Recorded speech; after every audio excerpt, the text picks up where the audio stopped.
Hi, I'm Nicki Sizemore here in the Fine Cooking Test Kitchens. Today I'm going to show you a really easy recipe for marinated olives. These are the perfect appetizer or small bite to pair with cocktails or a glass of wine.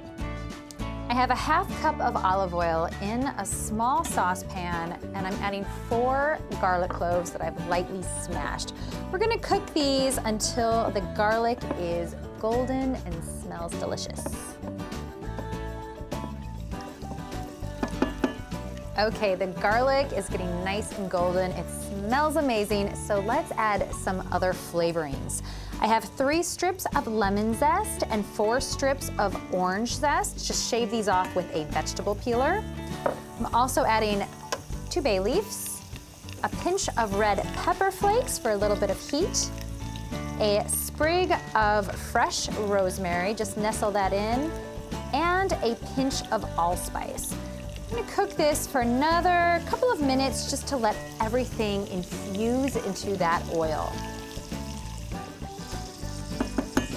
Okay, now for the olives. I have 1 cup of pitted Kalamata olives and 1 cup of pitted green olives. You can turn the heat off at this point. Stir the olives into this seasoned oil, and then we need to transfer them to a bowl and let them cool. Now at this point, once the olives are cool, cover them and refrigerate them for at least 2 days. Just give them a stir occasionally. This is going to allow all those flavors to absorb into those olives. Here I have a version that I made a couple of days ago.